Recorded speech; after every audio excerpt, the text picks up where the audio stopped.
Justice has nothing to do with expediency. It has nothing to do with temporary standards. It cannot and will not permit the FBI to be used to superimpose the aims of those who would sacrifice the very foundations on which our government rests. I take humble pride in emphatically stating here tonight that as long as I am director of the FBI, it will continue to maintain its high and impartial standards of investigation despite the hostile opinions of its detractors.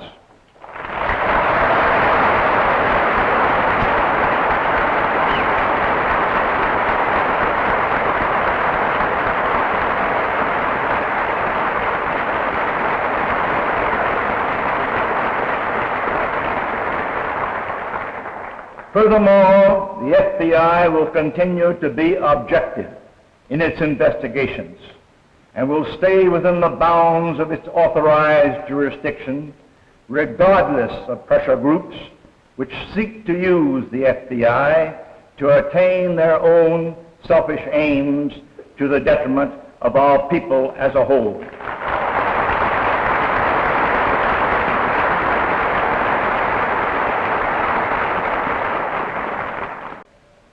We mollycoddle young criminals and release unreformed hoodlums to prey anew on society. The bleeding hearts, particularly among the judiciary, are so concerned for the young criminals that they become indifferent to the rights of law-abiding citizens.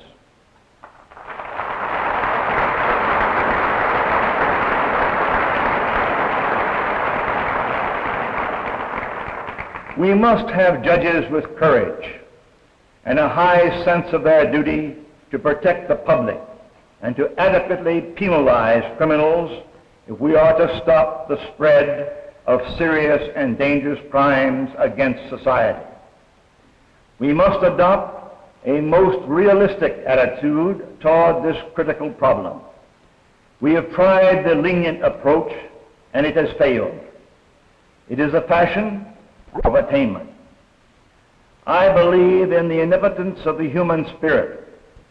Man has repeatedly shown that he can both make and master circumstances. It will take this type of determination on the part of the majority of our people if we are to halt the increasing numbers of our young people from swelling the crime statistics. We badly need a moral reawakening in every home in our nation. The voices of temperance, logic, and emergency must speak out. Terrorism cannot be tolerated in a free society. Hate, terror, and lawlessness are not the American way.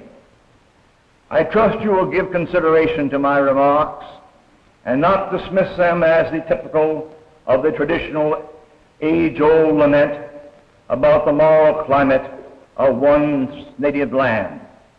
We are courting disaster if we do not soon take some positive action against the growing moral deterioration in this land.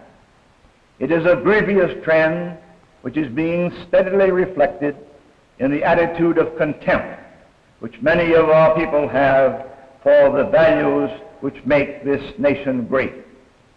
Today, patriotism seems to be out of style. When man places himself above the law and bases his decisions on his own selfish interests, he aids the communists' relentless effort to destroy the ideals of our civilization. He contributes heavily to reducing life to the code of the jungle by making it easier for communism to spread its deadly doctrines and its terror and the brutalization of man. What Ignatius Loyola taught, communism seeks to destroy. The man who has no objective values by which he judges his actions who allows his passions to run wild, unchecked by a moral standard of what is right, that man is surely risking the loss of his immortal soul. Faith in man cannot exist without faith in God. Faith in God takes root and grows strong only when it is expressed in service and good works. It seems we are never converted in mass to any genuine reform in society, science, religion, morals, or government. There must be a beginning, and the time is now.